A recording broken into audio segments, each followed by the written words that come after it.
Okay, grand finale, and it's going to be a two-part grand finale to this series. So that would make this the not finale finale, which is not the most confusing thing that's been said in this series, let's be honest. I was going to put councillors Wharehinga, Akuhata Brown, and Robinson together.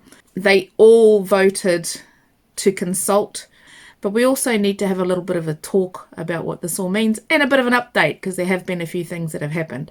So we are going to have a listen to Councillor Wharehinga first. Councillor Wharehinga, there are a few, what I'm going to say, yikes moments in his kōrero, but I also wanted to give him an opportunity to address some of those yikes moments and maybe expand a little bit on what it was that he was trying to say and offer him a chance to clarify some of his points. So I've gone ahead and interviewed him as well. And there's also a little bit of an interview with councillors Akuhata Brown and Robinson. But yeah, let's have a listen to Councillor Wharehinga. Councillor Wharehinga. Thank you very much, Mr. Chair. Yeah, similar to the Mayor, I've received messages from right across the spectrum in regards to people's opinions, our community's opinions in regards to the Endeavour replicas. And yeah, they've actually all been very very considerate, and there's nothing that's been like super way out or anything like that. There's been acknowledgements in regards to history, and I haven't heard. Could that be because a lot of people weren't told that this was happening? Do you think? I think we also need to have a little bit of a talk about what's considered a way out response. So what if iwi did say that they didn't want those boats up anywhere? That would be an entirely reasonable response, considering that they symbolise the arrival of imperialism and colonialism. So I don't think that for them to say that they don't want them up anywhere would be a way out response. It would be quite a reasonable response. And I think when we call it a way out response, we are favouring a colonial viewpoint. None of the things that I've seen come through have said tear them down, and none of the things that I've seen come through have been erect them all straight back up. You know, that kind of thing. It's that the conversations that have come across my table have been about, you know, we need to acknowledge our collective history. We need to acknowledge what's going on. But I did want to speak about two things that I think were probably the two most poignant opinions. There was one in regards to history, and I acknowledge what Councillor Cranston said, and I absolutely agree with that. I spent times playing on the boat that I didn't realise was an Endeavour at the Adventure Playground, you know, that kind of thing. So when this first came across, one of my conversations actually in 2018 was, man, wouldn't it be kind of cool to have another one of those maybe down at the wharf? It seems like that would be an appropriate place to kind of have it. You know, like there's not only a history in regards to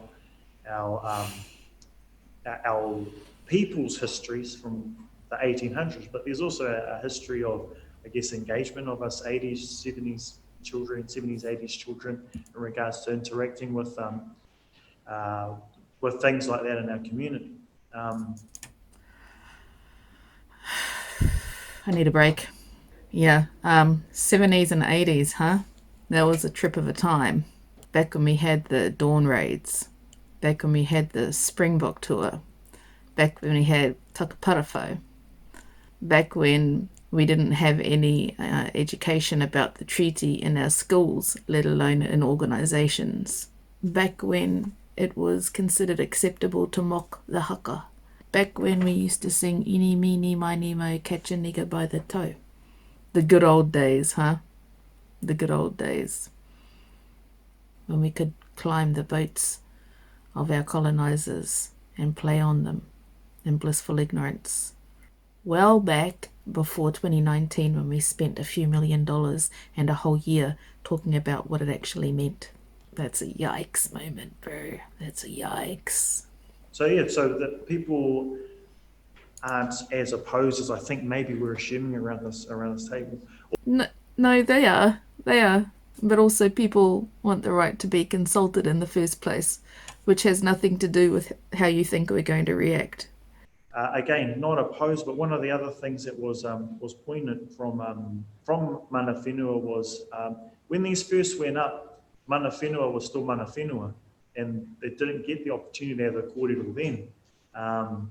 And now's an opportunity to have a kōrero now.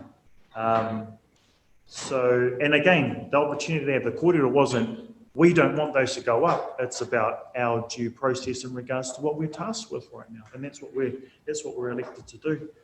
Yeah. Now he's hitting some strong points. In 1969, when these first went up, mana whenua were never asked, and so here is an opportunity to right that wrong and give them a say. I've always been clear that my first priority is to consult and engage as an elected official with those who are mostly affected by the decisions that we make. Bang on. I feel that we should be consulting. I do agree with Mayor Stoltz that it does need to end. It does need to have a finish date. I think that we also do need to agree as well that not having them somewhere in our community is not something that we want to do.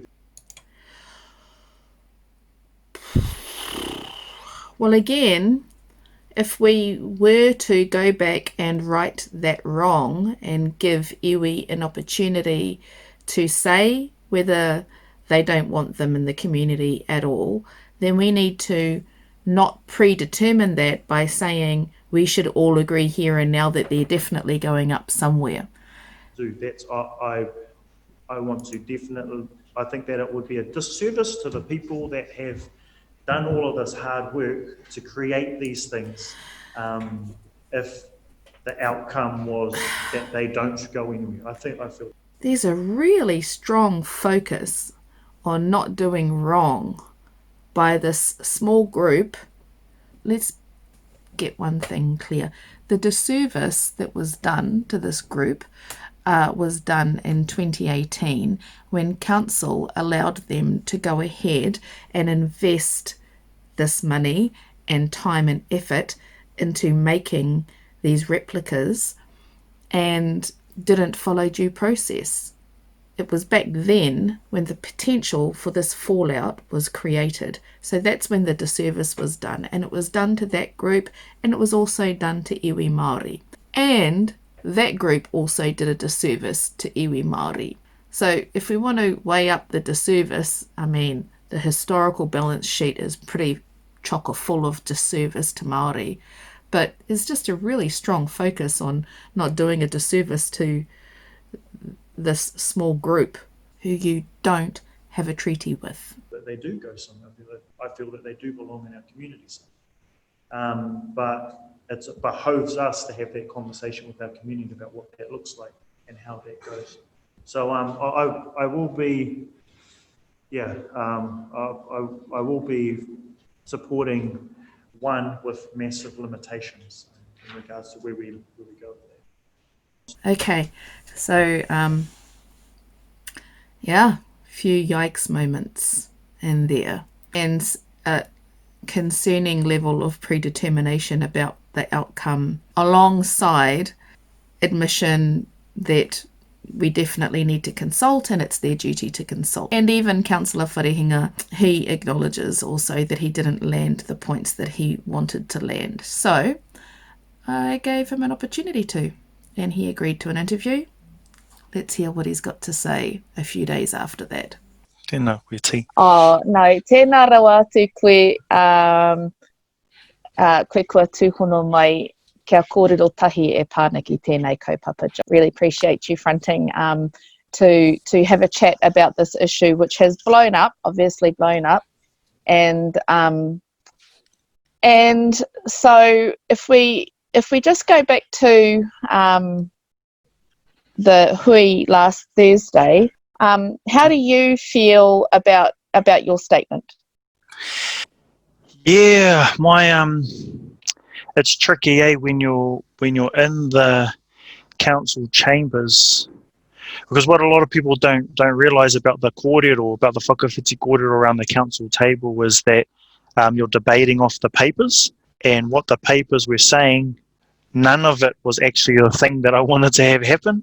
So how do you navigate the kōrero to the thing that you want to have happen using the thing that's in front of you and the previous kōrero that's been said, which my thing was around mana whenua engagement, not even in regards to the replicas, but as part of our obligation as a council. Yeah, I didn't feel like that I actually landed my kōrero as well as I did. The decision that I voted for, which was consulting wide with community, actually, to me, that kind of undercuts our obligation to have consultation first with mana whenua. So even that kind of wasn't enough. Hence my kōrero in regards to, yes, let's consult with the community, but there needs to be limitations, and in those limitations I was actually meaning mana whenua and our obligations. Yeah, and our obligations there. It was, yeah. So given that, a recommendation was in this report that amounted to a violation of the treaty, that being not to consult, and given some of the dialogue that came out, a lot of the discussions that we've been having online have been around te tiriti responsibilities, both from council staff in terms of the report that was put up, but also some of those responses from some of the councillors. What do you think that says about the role of te tiriti in GDC at the moment? Yeah, I thought prior to Thursday, I thought we were getting there. I thought we were getting there. I was actually very surprised in regards to how it went on Thursday. Regardless of the fact that it was quite a confusing paper, because it had so many question marks and things like that, I was actually quite surprised, because I thought that, I thought that we had made more gains in that.